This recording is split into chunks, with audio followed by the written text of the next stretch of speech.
Hello everyone, welcome back to my channel. My name is Gail. I'm a nurse here in the US and I work as an operating room nurse. Salamat po sa panonood and salamat po sa mga currently subscribe at sa mga hindi pa po nagsasubscribe, subscribe na po kayo. And ayun nga po, ang topic ko ngayon is paano paghahandaan ang inyong medical para sa inyong visa interview. Ang pagkakaalam ko, yung mga immigrant visas required na mag-medical talaga yan. Hindi ko lang sure kung ano-anong klaseng immigrant visas ang nagre-require ng medical, pero alam ko lahat yan. Sorry na hindi ako masyadong technical. Tulad nga ng sinabi ko, ang mga chinichika ko lang talaga dito ay yung mga experiences ko. Hindi talaga to yung talagang educational. Yun. So kung may mga mali man sa mga sinasabi ko ay pa-comment na lang po para mai-correct ko po siya. So ayan, ang tinitest ay unang-una tinitest ang dugo for syphilis, gumagawa ng history, right? Medical history, chine-check yan.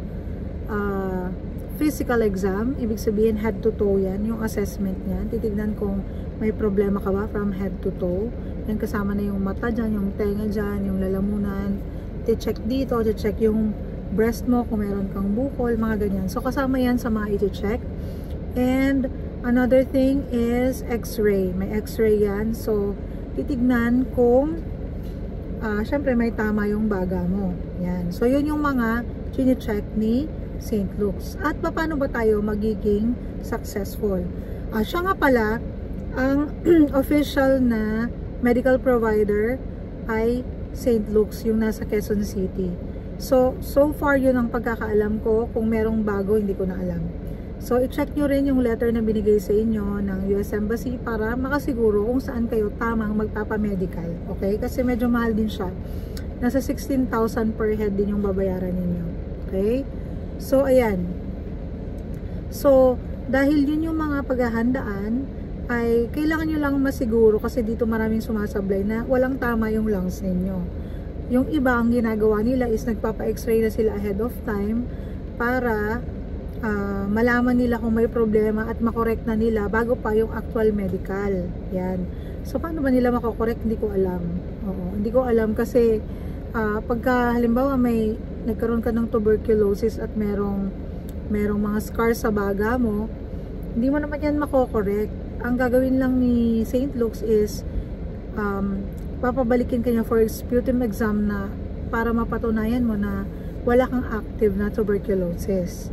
Ang downside niyan is syempre madedelay yung iyong visa interview, i-move yun ng embassy. Okay? Yun lang yung mangyayari. Pero overall, okay, ayaw ko kasing sabihin sa inyo na kasi magme-medical kayo, mag-diet na kayo ahead of time.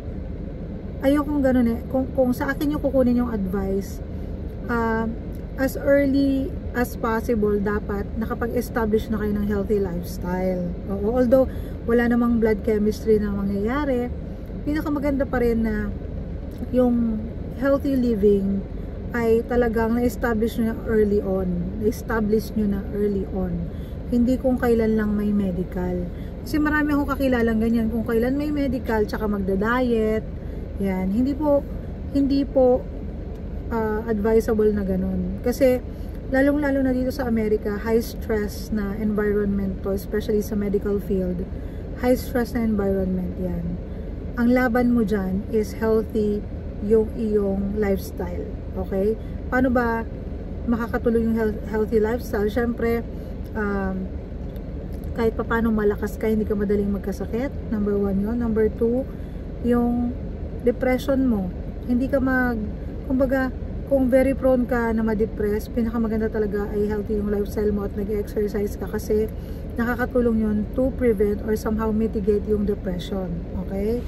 So, kahit nga hindi ka depressive na tao, kung high stress yung environment, kahit pa paano makakaramdam ka ng parang bouts of sadness every now and then. May ganun talaga. So, lagi ang advice ko dyan is healthy lifestyle. So ano ba yung healthy lifestyle para sa akin?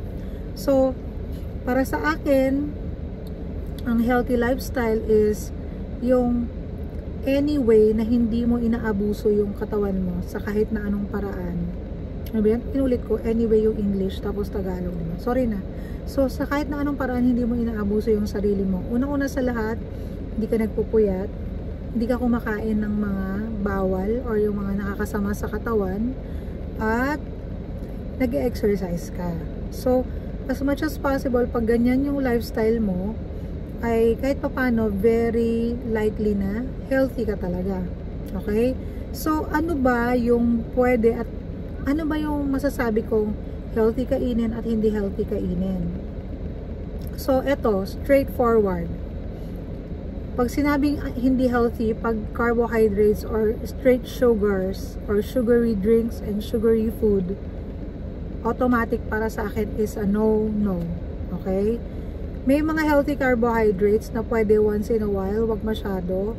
Hindi pwedeng maging carbohydrate dependent. Para sa akin to nasa sa inyo kung ano yung mas gusto nyo. Pero ako talaga, pag carbs, kailangan minimal. So, mas more ako sa high fat and then moderate protein. So, ang pinaka-ideal na diet para sa akin is yung keto intermittent fasting or low carb intermittent fasting. Yun yung pinaka-ideal para sa akin. Kasi, yun lang yung tanging diet na alam ko na nakakapagpa-reverse ng mga lifestyle diseases katulad ng cancer, ng diabetes, ng hypertension. Alam ko ongoing pa yung studies about doon, pero I personally know people na na-reverse nila yung mga sakit nila dahil sa keto intermittent fasting.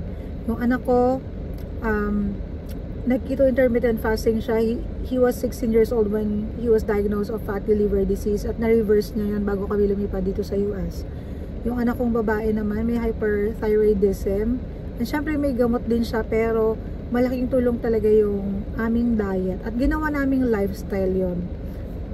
Tingnan ko may tao. So, ginawa naming lifestyle yung keto intermittent fasting. Hanggang ngayon, on and off kami. Ibig sabihin, minsan kasi ayaw naman din namin i-restrict yung sarili namin ng bonggang-bongga. Sorry na nadidistract ako sa mga dumadaan or mga sasakyan na dumadating. So, tulad nga ng sinabi ko, hindi naman namin pine-prevent yung sarili namin na mag-enjoy. Pero dahil naging default lifestyle na namin yung low carb at intermittent fasting, so after ng halimbawa may handaan or may event, may party kaming pinuntahan, so kakain naman kami ng normal, and then the next day, alam namin na magpa-fast kami. Oo, alam namin yan. Parang part na yun ng lifestyle namin at yung katawan namin, hinahanap na rin yung fasting. So, pag halimbawa, sunod-sunod 3 araw na hindi ako nakakapag-fast, ibig sabihin parang 12 hours lang, kakain na naman ako, or 14 hours lang, kakain na naman ako. Para sa akin, hindi na yun fasting. Ang fasting ko kasi is minimum of 20 hours. Sanay na ako sa long hours of fasting. So, kahit pa paano, nakakatulong siya na healthy ako. Kahit pa paano, wala akong masyadong nararamdaman. Although, napapagod talaga ako at meron akong vertigo. Yun yung tinatry kong mapagamot ngayon. Pero yung mga lifestyle diseases like hypertension, diabetes, renal disease, cancer, sa awa ng Diyos ay wala naman. At sa awa ng Diyos, gusto ko lang na ipagdasal na sana ay wag naman ako magkasakit. I'm doing the best I can, pero si Lord lang nakakaalam. Tayong mga tao, meron tayong limited na kakayanan. Si Lord lang din ang nakakaalam kung ano yung buhay na ibibigay niya sa akin. Basta, ang alam ko, iniingatan ko yung katawan na bigay niya sa akin, and umaasa ako na i-reward niya ako ng healthy na katawan. Alright? Healthy na buhay. So, yun yung yun yung take ko dyan. So, kung takot kayong kumain ng fats, mas hindi kayo natatakot kumain ng kanin. Kumbaga, ganito kasi yan between, halimbawa, taba ng baka and yung mga taba-taba ng baka, and then rice. Sa tingin ninyo, sino yung mas nakakatakot kainin? Alam ko karamihan sa inyo, ayaw ninyo yung taba-taba ng baka, feeling nyo putok-batok yon, okay? Tapos feeling nyo yung kanin yung okay lang kasi nakasanayan nyo na. Pero sa totoong buhay, kung wala naman kayong kinakain na carbs at kumakain kayo ng taba, safe yung taba. Okay, yun lang yung magiging fuel ninyo. Instead na carbs, yung katawan ninyo ay magpo-fuel siya doon sa fats na meron sa katawan ninyo. Okay, sorry, hindi talaga to diet na video. Gusto ko lang i-share sa inyo na yung kakaroon ng healthy lifestyle hindi lang dahil may medical kayo, kung hindi dahil yun talaga yung lifestyle na gusto nyo para maihanda nyo rin yung sarili nyo, hindi lang sa medical, kung hindi dun sa trabahong nag-aantay sa inyo, dun sa stress na nag-aantay sa inyo dito sa Amerika. Okay, at syempre sa mga excitements din. Yun, salamat po sa panonood and have a great day. Bye!